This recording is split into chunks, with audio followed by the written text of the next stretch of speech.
consistent content that comes out. PvE content is what I do enjoy most. I have to use my champions, the toys that I have to play with, and beat the content. I want to be improving my team up to the point where I can just auto things. I wouldn't want to be manualing the grind aspect of the game. It's very easy, just prompt screen on the front. Are you a veteran player? Are you a new player? And if they click on veteran, then you don't give them the tutorial. That league on its own wouldn't really fit really with Raid, because they're all about spending and getting the whales to be the ones that beat everybody. But it would introduce a way for players to be competitive without having to spend so much.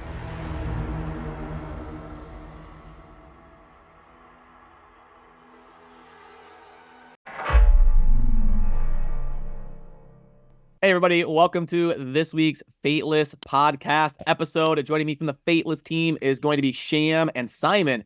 And then we have got a special guest, longtime friend of many of us here. We've got Cold Brew. How you doing, my man? I'm doing great, guys. I'm doing great. Finally, nice to talk with you all about the Fateless project. I'm excited to see what's in store when it's finally out. For sure, and then let the people know kind of what you've been up to recently, and kind of your journey and your biggest like gaming genre, and kind of some of the backstory about Cold Brew. Oh wow, yeah, that would be like a huge talking point. But yeah, I've been content creator basically for I believe more than 4 years, mainly covering Raid Shadow Legends, but I've covered multiple other games since then, in either on the main channel, either just on Twitch, or on different secondary channels. And but I do mainly cover Raid Shadow Legends lately, and that's it. The RPG genre seems to be the one I'm more attracted to, and especially for mobile games, it seems is the gacha aspect also, where you just summon, you get stronger heroes, and you use those to beat the different PvE and PvP content that there is. Yeah, very nice. Well, I'll pass it to Simon then. And Simon, is there anything you'd like to lead us in for the first topic out of here? Well, something that's quite interesting. I know you've covered a lot of games in this genre now. You've kind of pretty much most of the new ones that come in that are next to be the next big one. You've been in the mix of. So, just curious, like, what's been some features that you've seen come in that you've just found really grip you as a player, as a long-term player of this type of genre? Things that we should consider really that should definitely be in our game. What I would love to see a game implement is some sort of consistent content that comes out in terms of the difficulty and the puzzles that it provides the players. So I'm talking about puzzles, meaning like the PvE content is what I do enjoy most in Raid. And I find like the challenges that they give out is like a puzzle. Okay, I have to use my champions, the toys that I have to play with, and beat the content. And very recently, I've been covering Watch of Realms for about a year now, and I've noticed that they have so many different types of interactions with the heroes that you have, and each stage can be beaten with a different way. There's like the most optimal way to beat it, but then there's other ways to beat it, and the manual play that you also the manual aspect of play also brings in like additional interaction by the players, which I find that Raid doesn't have. Although Raid is the leader currently in the gacha sphere, I would say, I find that Watch of Realms was really a breath of fresh air compared to every other game that I've played so far, and that's so the one I kept with the most. That's actually so funny. So like, I feel like I really resonated with Watcher. Like I love that style. I played Watcher like pretty hardcore, and like just recently I've kind of found like, man, I come on, I just go like auto. I'm done for the day. I'm like, what do I even do? Like, now I knew they had this big content patch, and I just haven't had time to kind of mess with it. But it's so funny that you lay out like kind of this idea of a puzzle, because when we're thinking about the way that we design our bosses and our content, you literally like said word for word. Like, we didn't set this up, guys. We promise. You literally said word for word. Like, the characters are essentially like the bosses are a problem, and the characters are kind of like pieces to a solution, and you have to kind of bring them together. But there's many ways to get there, right? There's you might not like in math, you're not necessarily going to always show your work. You might just try a bunch of different random stuff and eventually get there. Guess and check. But I like that way. I like that way of thinking. And but yeah, so Watcher has really, do you feel like it's held you? Because you did say well, I'm really covering Raid the most. Has it helped you? Well, Raid has the biggest part of my community is through Raid, so Watcher is much smaller, and I find that it doesn't have the reach as Raid has, obviously. But I did like Watcher, and I've been playing it since it's almost since its global launch, so about a year now. So I've been enjoying it, not just because of the creation aspect, the creative aspect, but also because it's a fun game. Although I've reached also that point where everything is on auto at this. Everything's auto. But 50K but I blood, think that's the fault of the developers and not really like the game. Like it's not the game's mechanics just, fault. No. Yeah. That's a good point. It's interesting you say that you enjoy that kind of challenge of going into things and feeling like you need to manual at times. And I'm just interested, what type of game would you prefer? Would you prefer that you're actively playing a game in this genre the majority of the time? Or do you like that kind of aspect of, okay, once I've got a team that I feel is good to go, I can then auto that team, beat that part of the challenge, and then when I've got more time, I kind of come back and do my tinkering to then set up something else for auto. Like, which way would you prefer? What you just mentioned, like I want to be improving my team up to the point where I can just auto things. I wouldn't want to be manualing the grind aspect of the game. There's obviously going to be a grind aspect in these types of games, but I don't see the reason to be, manually grinding in these types of games. It's not like I'm playing Diablo. So these types of games, I want to be improving my teams, just getting those better times to finish off the dungeon. And then once there's no point basically to improve that team, move on to the next dungeon, or the next, let's say the guild boss team, and see where I can improve there. But I do want to have that auto aspect, especially if it's a mobile type game. Sure. Do you feel like? Oh, go ahead. I was just going to say, one of the big parts about our whole ethos really is that we're kind of like community led. So we want for you to feel like you're playing a game alongside other players. So and we're not building World of Warcraft here. We're not saying you could go into like a raid with 20 other people. So that's not the genre we're in. It's not the kind of technology we're using. But how would you feel about a boss scenario where you had to go in with 1 or 2 or 3 or 5, whatever, other people and collaborate on that boss in real time? Is that something you think you'd enjoy, or would you rather work in your own time and do your tinkering, do your work? Because this is actually something we're talking about right now. Is this a kind of design we want to launch with or not? I think if it had the live aspect, it would be really cool, but I don't know how easy it would be to implement.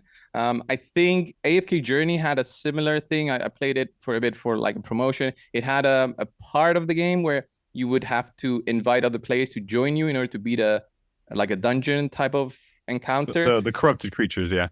It had that, so I could see that working out as a part of getting the community together, finding other players to help you out. And it has to be challenging enough so that you have to use other players to beat it, and you can't just solo the whole thing. And I think Dragonair had something similar. Watcher of Realms definitely has somehow this thing where you can just, if you have friends within the community, you can get one of their champions to help you out, and you have to manual the play there, and that can help you beat a specific stage and push way further. You have like a strong friend who has like a maxed out character. You use that, you beat that stage, and then let's say a week later you are strong, you can come back and auto it with your own heroes and get that to work on auto. So that is definitely something that I feel like players would appreciate, having that kind of community. Do you feel like I mean, so speaking to the auto and I guess connected to the co-op kind of like concept, do you feel like it's kind of like sport in a sense? Like it's not really, it's fun initially if you're like the best in like a league, for example, right? This is the kind of the way I approach it. Like let's say I'm in a soccer or a football league, right? Let's say I'm in a soccer league and my team, like I got all these guys together. We're great, right? We're just dominating. We're winning every single game, right? We can pretty much just do it on auto, like it's on autopilot. Right. So for a while, that's fun. That's really exciting, right? But if we left you there, if like now you're still in that league, it's not fun anymore. Yeah, right? After a while, there's like boring, a time, and I think it's very similar in a sense the way these games, should be not always, but should be making the progression. Like you do want that time. You want to give the player that time to feel like, oh, that was cool. I leveled up. I got my gear. Look how strong I am. Now I'm kicking butt. And then at some point, and I'm not sure exactly how long that is. There's some but it's not that long. There should be something new a new challenge, a new thing to do, a new thing that does make it so, oh man, I've moved to the next league. Excuse me. I moved to the next league. This is way more difficult. I need to bring in a new team. I need to find new tools. I need to get new gear. Right. And I feel like that's kind of the repeat, but I do feel like at each of those upgrade moments, I feel like there should be an element of actual like non-auto play. And I think that's actually pretty key. I think that maybe is sometimes what's missing. Like what if you're a really advanced player in any of these games and you have like all the gear and you have all the characters, and then they put out another piece of content and you go into the content and you hit auto and you walk through it. Was that really fun? You know what the challenge is though? So when you play these games, because the opener is so easy, like you play for, I don't know, 3 days without ever needing to come off of auto. And then when you're actually expected to come off auto, it's like, I don't really know how to play this game. What am I doing? I don't really know what anyone does here. I don't know if I've got a good team out. What does that ability do? Yeah, and then you think, I was like, sorry, go ahead. I was going to say, it's almost like you feel like the tutorial needs to come a week in. You don't care about gear and all that sort of stuff. Funny, you don't have any. You actually need the tutorial once you get to the point where it's like, okay, this has got hard. Now I actually need to learn what the hell's going on. Our Arbiter shows up and she's like, hey, so we see that you've now stopped doing auto. You want to have a little conversation about how this game works, or are you ready to play now? Do you realize no one's got any gear on? Yes. I feel like the game sometimes forget that some players are not really, heavy gamers. So they might not know some interactions within the game. And so having pointers or some way to come back and maybe play the tutorial again is a way to help players. Because I've been playing Raid since forever, right? And I've met players who just miss on the basics, and they've been playing for so long. And I'm just, I don't understand how, but I can imagine a player who's just playing the game for 1 or 2 hours a day and doesn't really pay attention, especially if it's on auto, he's watching TV, he's talking to his wife or something. Things get in the way, and they kind of forget about what is in front of them, especially if it's on auto. So having some instructions at least, maybe some video instructions by the developers or connection to the YouTube community would help a lot of players get not be disappointed on where they are and if they feel stuck. And I find that even Raid hasn't done that yet. They haven't really. They've added tooltips to help players out, but it's been something that they've been adding for 5 years now. They haven't done that since, they haven't done that. They've only added what the debuffs do basically a couple months ago. We had to go to hhgaming.com to find that. Right. That's right. What I was gonna say was I wanted to get your guys' perspective on this. When I start playing a new game like a Dragonair or a Watcher or a Raid, to Simon's point, they're trying to teach you the game during the beginning stages, so they kind of force you to manual a lot of these games. And it'll say like you click auto, and it'll say, "Oh, this is disabled until you clear stage 37." And I hate that. I'm like, let me click the damn auto button. Like, what are you talking about? And it makes me so mad when I have to play for 2 hours to be able to hit auto. So do you guys agree with me on that? Or like, how do you address that as a developer of like, we want you to know that you can manual effectively, but we don't want to force you. It's very easy. Just a prompt screen on the front. Are you a veteran player? Are you a new player? And if they click on veteran, then you don't give them the tutorial. If they're a new player, you give them the tutorial. That's it. It's that easy, I feel. I did have this idea as well that was fleshed out a little bit now, but almost like a challenge page. So, it's kind of go in here, you can earn a bunch of resources and stuff, but in the challenge area, you have to do everything on manual. So it's kind of like you've got a problem Metal to Gear beat. Solid, basically. You've got a problem to beat, and you have the same sort of thing in Hearthstone. You have the same sort of thing when I used to play Dunes of the Planeswalker, like a Magic the Gathering game, right? So it's like this is a completely separate thing, but actually what it's doing is it's teaching you base mechanics. Like you cannot beat this hero unless you've got increased defense on. So on a specific hero, and that hero, once he's got increased defense on, will ignore all defense or whatever it is. Like basically, there's one way that you can beat it on the easy stuff, and it's very prescriptive. And then as you get into the challenges, which are harder and harder, it's basically teaching you more end game mechanics.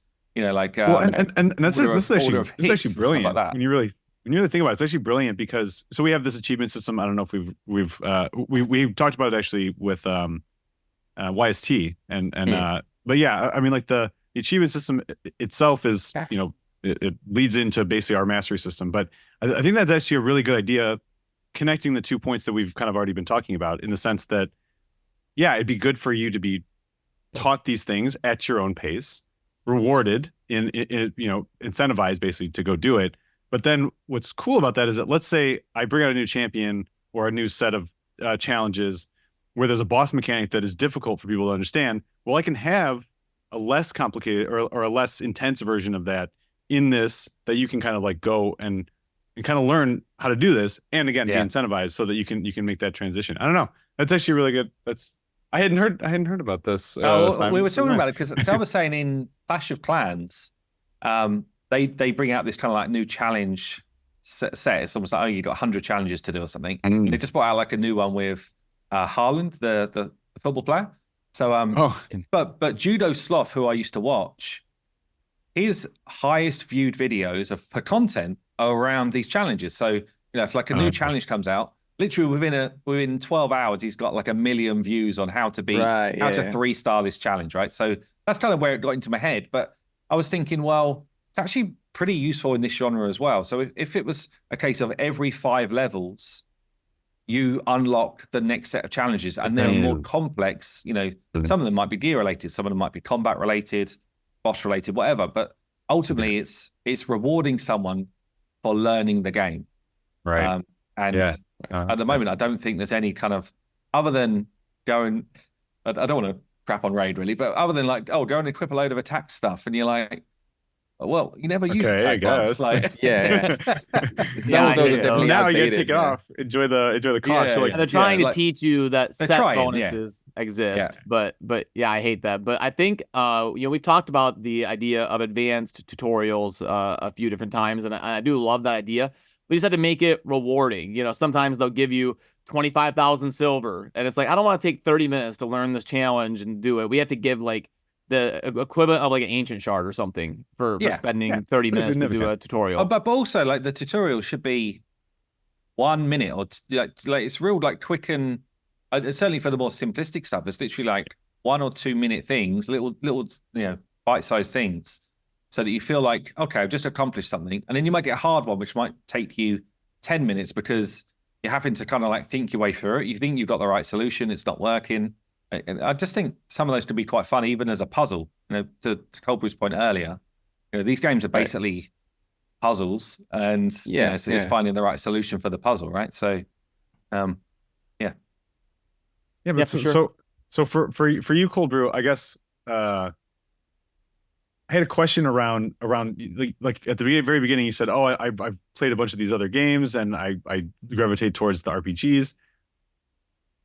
2 questions. One, kind of what kind of keeps bringing you back to what you're doing, and 2, what do you think?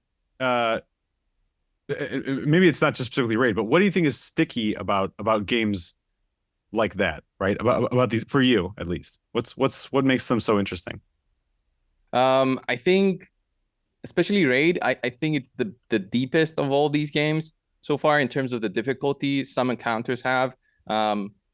Not so much about what kind of champions you're using. It's so much the combination of things that you can do with all of the champions that Raid has. It has like over 850 champions, which people might think it's too much, but it just brings a ton of variation in certain aspects of, especially PvE.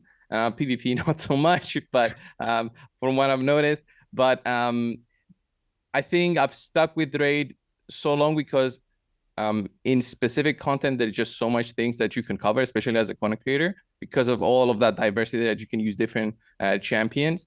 What I find other games lacking is not so much on the champion aspect. I think it's usually the way that they go about the economies of the game, which I feel like Raid has a better grasp on how they can handle the economy and keep it at a balanced level compared to other games. And I'm going to give Watch of Realms as an example, which I've played the most out of all of these, because Watch of Realms kind of fell off for me in terms of the difficulty, because I now have almost infinite like gold, infinite everything. Yeah. Like almost infinite gold. I have all the gear that I would want out. Getting gear is kind of difficult. And at the start, it's very easy to reach on the maximum level of gear, if that makes sense. And that was their problem, I think, in keeping players interested. It gave them too much too quickly, and which Raid doesn't do. And I think that's quite a big challenge, though, right? Because as a community-led team, you know, we really kind of in sync with what the community are asking us for. Often what people think they want is not necessarily what they want. So, you know, people think, I want all of the best champions on my first day. I want mythical gear with all the, I want to re-roll this particular stat as many times as I want until it lands on the one I want. Perfect. Yeah, I want it in 3 days. You're like, no, you don't. And it's it's like any video game that you would play. Like I remember playing as a kid, like GTA. I would have all the cheat codes written down, and then just go in and put all the cheat codes. I would play as much as I would want for, let's say, a day, and then after that, I would get bored because I had everything. What was the reason for me to play more? But when you struggle a little bit, and then it's kind of control struggle, and you constantly improve, you kind of enjoy the process more than the end result. Although the end result, you do want to enjoy that. Enjoy that too. Yeah. But the process also feels satisfying, and you feel like you achieve something. And but this is kind of what I was talking about with the. Sorry, I should say just on that point, even with summons, when you do pull a champion that's considered really high tier, it's a euphoric moment, right? Because you're not just getting them all. If you're getting them all, it's like, even now with Raid, because there's so many champions, it's like, well, it's so hard to come out with something now which is, you know, properly like feels special. Just like, well, okay, I already got this one, this one, this one, this one, and this one that does it. And they've almost like peaked on the number of champions that they could really have in the game. I think they've almost gone beyond diverse, and that's a challenge as well, right? So you need long life in these games. But that puzzle example we gave is actually a really good way to, you know, to visualize that. If you think about, like, if you're close up on a puzzle, let's say it's a 100-piece puzzle, right? And you're missing a couple pieces, it's like, oh man, this doesn't look very good. I don't have all the pieces I need. But if you're at 1,000-piece puzzle and you're missing 1 or 2 pieces, now, you know, the collectors in us that's horrible. Like, oh God, I'm missing 1 piece. But you get what I'm saying? Like, if you're missing 1 or 2 pieces, it doesn't feel as like a big a deal. So that's probably part of what you're feeling on that end. But to go back to what you were saying around, like, or what I was saying around the kind of tiered challenges, I feel like that's a lot of how you can make that shift feel very satisfying. And like, maybe that's what you're talking about when you say economy. It's almost like progression economy, as opposed to like, I mean, and gold is a part of that, of course, right? But experience, progression for gear, let's say using stars and gear, whatever your mechanics are. But it's almost, I feel like, you know, when we go in to design it and we're designing the economy and we're thinking about how we're gonna do these different, I don't know, leagues effectively that you need to kind of to move into, I think that's gonna be very specific, so that you do have that feeling. You have that time of like building. This is hard. Okay, it got pretty easy. I had a really hard pinnacle fight. I got a little bit of extra time to enjoy it, and now I'm in the next league. I'm doing something difficult and trying something hard, and that's designed to make it fun, not to be like let's slow people down or anything like that. It's because that's what we like. I think we as you know, as a fellow degenerates in this genre, we enjoy that. Like, I don't know, right? So that's that. I think that's a really good analogy that we kind of came to together. Sorry, I'm just kind of like celebrating that because I think it's good. I had something I wanted to ask because you kind of glossed over and made this comment about like, oh, in PvP, not so much. And you're kind of referring to like everybody uses the same champions, the same thing as meta all the time. And one thing I wanted to get your perspective as a longtime player is how is there any low hanging? It's almost a podcast episode on its own in terms of like meta management but like, is there any low hanging fruit besides like just balance your champions every 2 weeks? Because I think Simon has talked about a mechanic that he had in mind in terms of like raising champions up or nerfing champions down in specific modes. Like AFK Journey does this in PvP. Like the honor duel, certain champions will be stronger or weaker, but they're still exactly the same in PvE. Do you have any suggestions? Like, God, why doesn't Raid just do this instead of letting Marichka and Tross be strong for 2 years? Well, they can introduce different leagues. As an example, like Epic's only league, like a league where your champions have no gear at all. So you would have to use specific champions based on their skill set. So let's say you want to be doing Terminator manipulation in order to beat them, or do something like crowd control or a defensive team. So that league on its own wouldn't really fit really with Raid because they're all about spending and getting the whales to be the ones that beat everybody. But it would introduce like a way for players to be competitive without having to spend so much. So that would be something exciting for the players. Have you played Epic 7? Did you play their PvP? No. I played what was it called? 7 Deadly Sins, Grand Cross. Yeah. Way back when it officially launched, it had 2 modes, one with gear, one without gear. So you would use your champions, but they wouldn't have the like gear. No gear or normalized gear? Just like literally you're like naked mode? If I remember correctly, it was no gear. I guess it was makes years sense. ago. It does make sense because it's just kind of like, well, that's their base stats. Who cares? Base champion, base stats. Yeah. No adjustments. I kind of like it.